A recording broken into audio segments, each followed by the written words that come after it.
के नेपाल मासिन लागेको हो त? के नेपालको अस्तित्व नै मेटिन लागेको हो त? हो, आज हामी यही विषयमा कुरा गर्नेछौँ। Hey guys, welcome back once again. म निशान र तपाईँहरूको स्वागत छ एउटा नयाँ भिडियोमा। आई होप सबैजना सन्चै हुनुहुन्छ होला।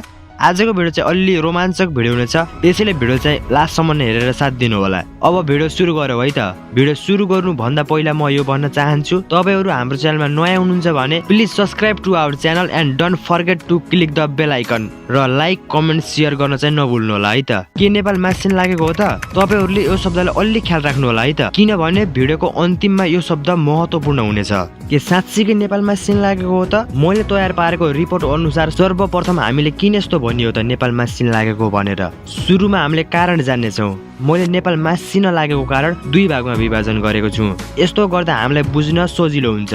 कारण नम्बर 1 प्राकृतिक कारण र कारण नम्बर 2 मानवीय कारण। सुरुमा हामीले प्राकृतिक कारण बुझ्नेछौँ। कि नेपाललाई प्रकृतिले जो मास्न खोजेको छ? हाल 2081 सालको तथ्याङ्क हेर्ने हो भने यसलाई गलत भन्न पनि सकिँदैन। 2081 साल असार 28 गते रातिको करिब 3 बजेतिर नारायणघाट मुगलिङ सडक खण्डको सिमेताल स्थानबाट दुईवटा नाइट बस त्रिशुलीमा खस्छन्। बसमा सवार 65 यात्रु मध्ये 3 जना पौडेर बच्न सफल हुन्छन् भने बाँकी 62 जना र दुवै नाइट बस त्रिशुली नदीमै हराउँछन्। Massive landslide in central Nepal has swept 2 buses carrying around 63 passengers into the Trishuli river.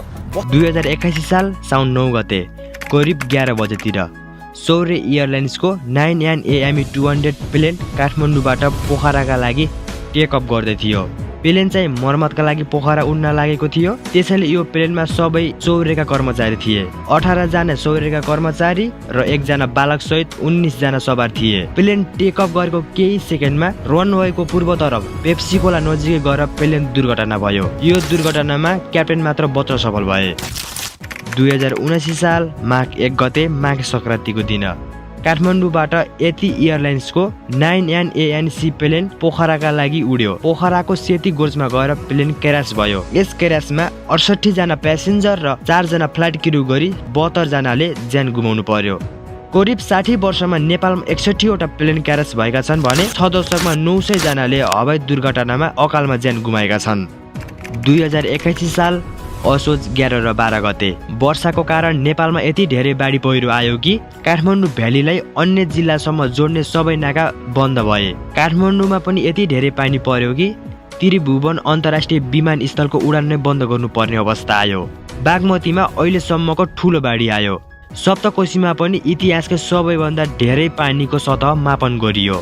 Kulekhani ड्याममा पानीको सतह अत्याधिक बढेकाले 31 वर्षपछि कुलेखानी ड्यामको गेट खोल्नु पर्यो। 23 वटा नेसनल हाइवेमा 70 वटा भन्दा बढी पहिरा गए र बाटो पूर्ण रूपमा बन्द भए। काठमाडौँ उपत्यकामा मात्रै 35 जनाले ज्यान गुमाउनु पर्यो। अहिले नेपालका हिमालहरू पग्लेर सबै नाङ्गै भएका छन्। उदाहरणका लागि तपाईँहरूले माछापुच्छ्रे हिमाललाई नै देख्न सक्नुहुन्छ। यो त भयो प्राकृतिक कारण। अब हामीले कुरा गर्नेछौँ कारण नम्बर 2 मानवीय कारण। के नेपाल मासिनमा मानिसको पनि हात छ? यसको पनि 2081 सालको तथ्याङ्क हेर्नु भने अचम्म परिन्छ।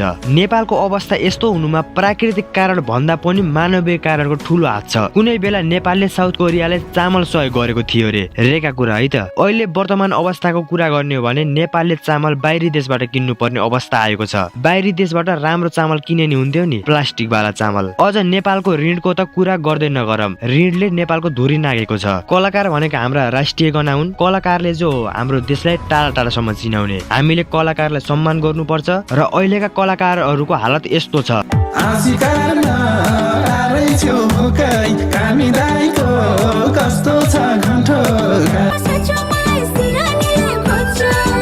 यिनी घटिया कलाकारहरूले गर्दा हाम्रो लोकगीतको अस्तित्व मेटिन लागेको छ। मैले सबै कलाकारलाई भनेको छैन है त। कतिपय यस्ता कलाकार पनि हुनुहुन्छ, उहाँहरूले गर्दा हाम्रो लोकगीत आजसम्म बाँचेको छ। यिनी कलाकारहरूले गर्दा लोकगीत सुन्दा परिवारसँग बसेर सुन्न सकिँदैन। यस्ता गीत गाउँदै जानियो भने हाम्रो आउने पिँढीले लोकगीत शब्द पनि हुन्छ भनेर भन्नेछन्। नेपालमा राजनीतिको त कुरा गर्दै नगरौँ, तहस नहस छ। महिना महिनामा सरकार फेरिन्छ अनि कहाँबाट हुन्छ त नेपालको विकास? मैले सुरुमा भनेको थिएँ नि कि अब नेपाल मासिन लागेको हो त भनेर। यसलाई ठ्याक्कै नेपाल मासिन लागेको हो त भन्न मिल्दैन।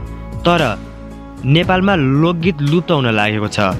हाम्रो संस्कार मेटिन लागेको छ। हाम्रो देशलाई बाहिरी देशको हावाले भेटाएको छ। हाम्रो देशलाई बिस्तारै विदेशी संस्कृतिले घेर्दैछ र हाम्रो पोसाकमा विदेशी पोसाकले परिवर्तन ल्याएको छ। हो, यही जो नेपालमा सिन लागेको भनेको। ल त आजको लागि यति नै। भिडियो कस्तो लाग्यो कमेन्ट बक्समा अवश्य लेख्नु होला। हस्त म पनि यो भिडियोबाट बिदा माग्न चाहन्छु। फेरि अर्को भिडियो मिल्नेछौँ। त्यति बेरसम्मको लागि नमस्ते, बाई बाई, जय नेपाल।